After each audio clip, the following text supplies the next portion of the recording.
Hello मेरे YouTube family, नमस्कार, प्रणाम, हर हर महादेव। मैं रूबी कुमारी आप सभी को अपने यूट्यूब चैनल पे स्वागत करती हूँ। जो लोग मेरे चैनल पर नए हैं प्लीज़ मेरे चैनल को सब्सक्राइब कर दीजिएगा। और आप सभी के बीच में एक शिव चर्चा भजन लेकर आई हूँ, आप लोग मेरा पूरा भजन सुनिएगा। अगर भजन मेरा पसंद आए तो प्लीज़ एक लाइक एवं शेयर कर दीजिएगा और कमेंट बॉक्स में आप लोग हर हर महादेव लिखना मत भूलिएगा। अभी जो भी गलती है उसके लिए मैं आप सभी से माफ़ी चाहती हूँ। चलिए मैं सुनाती हूँ।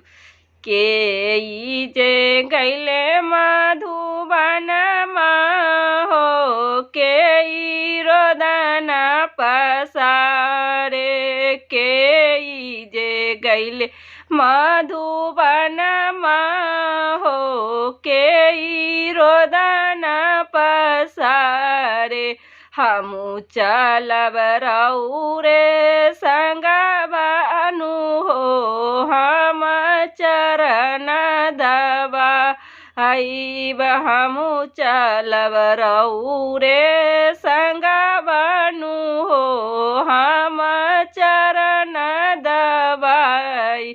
राम जी जे गैले मधुबन मनु हो लक्ष्मण रोदन पसार। राम जी गैले मधुबन हो लक्ष्मण रोदन पसार।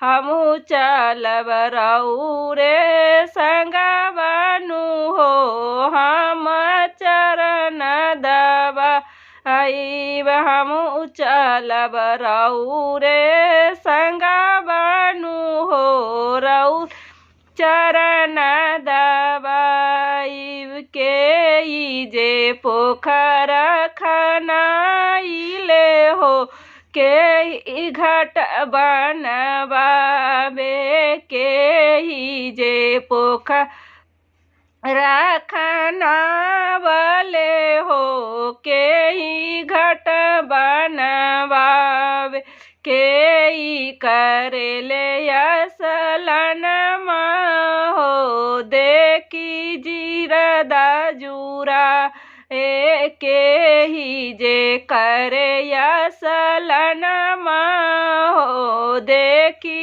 हृदा जूरा। राम जी पोखरा खनवले नु हो लक्ष्मण घाट बनावे। राम जी पोखरा खनवले नु हो लक्ष्मण घाट बनावे।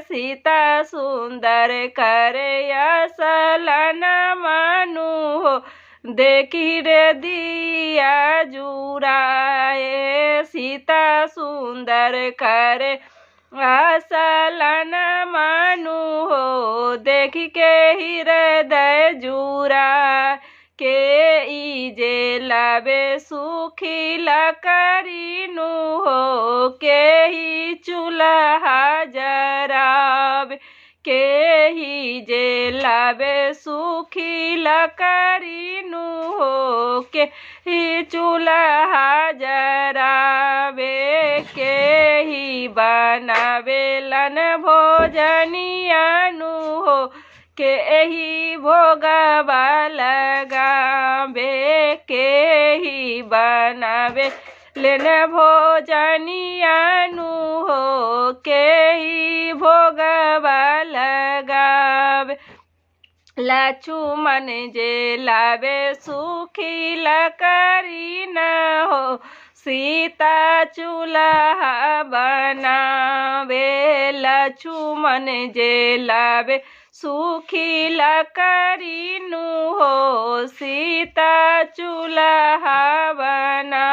सीता जी बहुजन बनावेली हो कोई भोगवा लगा अबे। सीता जी बनावेलन भोजनियानु हो के भोगवा लगावे के ही जे फूल चुनी लावे न हो के ही हर बाबा नावे के ही जे फूल चुनी लावे न हो के ही हर बनावे के ही जेघी से चंदन मानु हो के ही तिलक लगावे के ही जेघी से लर चंदन मानु हो के ही तिलक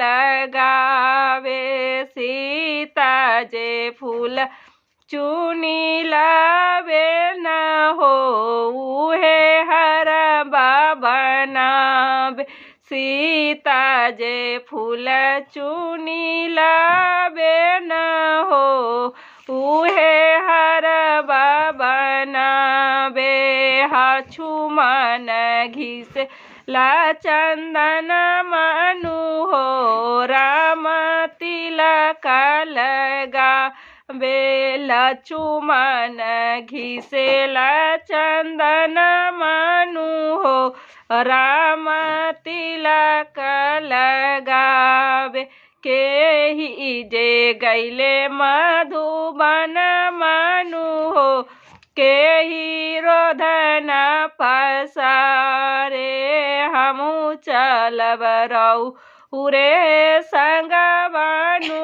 हो हम चरण दबाए।